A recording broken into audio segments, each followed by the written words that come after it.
आणि म्हणून दोन मतं आहेत त्याच्यामध्ये, की एक मत आहे की बॅलेट पेपरवर झालं पाहिजे आणि दुसरं मत असं आहे की EVMवर झालं पाहिजे.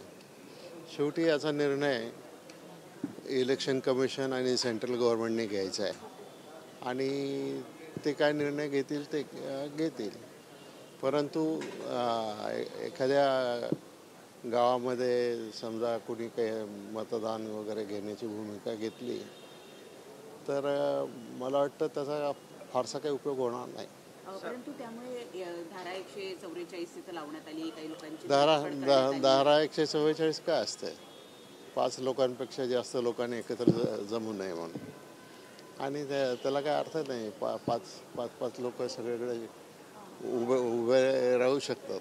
सर, लाडकी बहीण योजनेच्या धर्तीवर आता पंतप्रधान नरेंद्र मोदी आज हरियाणातून विमा सखी योजनेचा शुभारंभ करतायत. दर महिन्याला 7,000 रुपये मिळणार आहेत मॅट्रिक नॉन मॅट्रिक महिलांना, आणि विमाचं कमिशन पण त्यांना दिलं जाणार आहे.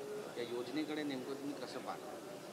नाही, मी या योजनेच्या संदर्भात काही अजून माहिती घेतलेली नाही, त्यामुळे मी काही त्याच्यावर कॉमेंट देत नाही. सर, 2-3 दिवस झाले चर्चा आहे आता ती मंत्रिमंडळाचा विस्तार कधी होणार, राष्ट्रवादीच्या संदर्भात काय परिस्थिती आहे? नाही, परिस्थिती काय आहे मी आधीच सांगितलं की याच्यामध्ये 3 पक्ष आहेत सरकारमध्ये. एक BJP आहे, एक शिंदे सेना आहे, एक राष्ट्रवादी आहे. आधी या 3 पक्षांमध्ये जागांचं वाटप झालं पाहिजे, मग खात्यांचं वाटप झालं पाहिजे, आणि त्याच्यानंतर मग शपथविधीचा कार्यक्रम होईल. जोपर्यंत या सगळ्या गोष्टी पूर्ण होत नाहीत तोपर्यंत ही फक्त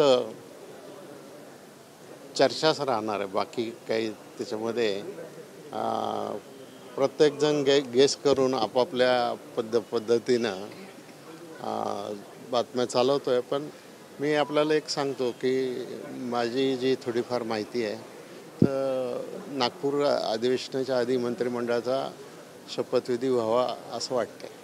पण म्हणजे 11 तारीख जी आता बोलली जाते ती डेडलाईन आता मला 11 का 12 का 13 का 14 काही माहिती नाही, ती ठरायची अजून. सर, आपल्या नावाची वर्णी लागण्याची शक्यता आहे का? आपल्या नावाची वर्णी लागण्याची शक्यता आहे? मी सांगितलं ना, अजून काय कोणालाच काहीच माहिती नाही. तुम्ही अपेक्षा व्यक्त केली आहे का काही असेल तर पक्षाकडे? पक्षाला माहिती आहे आणि पक्षाच्या सर्व वरिष्ठ नेत्यांशी चर्चा झालेली आहे. काल असं सांगण्यात आलं की विरोधी पक्ष नेता जर बनवायचा असेल तर 29चं जे संख्याबळ आहे त्याची आवश्यकता नाही आहे, भास्करराव जाधव असं म्हणतायत. नेमकं विरोधी पक्ष नेता असणार आहे का या 5 वर्षांसाठी? काय मला माहीत नाही. या संदर्भातला निर्णय जो आहे हा विधानसभेचे अध्यक्ष आणि सरकार मुख्यमंत्री उपमुख्यमंत्री याच्या संदर्भातला निर्णय घेतील. खरं म्हणजे सभागृहामध्ये विरोधी पक्षनेता असायला पाहिजे, परंतु पार्लमेंटमध्ये जसं विरोधी पक्षनेता नव्हता, परंतु विरोधी पक्षनेत्याचे सर्व अधिकार त्या ठिकाणी सगळ्यात मोठ्या पक्षाच्या प्रमुखाला दिले होते. अशा प्रकारचं काहीतरी चर्चा करून मार्ग काढता येऊ शकतो, पण शेवटी निर्णय अध्यक्षांचा असेल.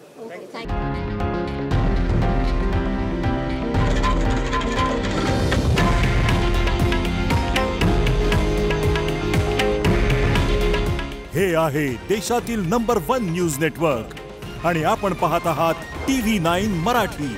काळजी तुमची, हित महाराष्ट्राचं.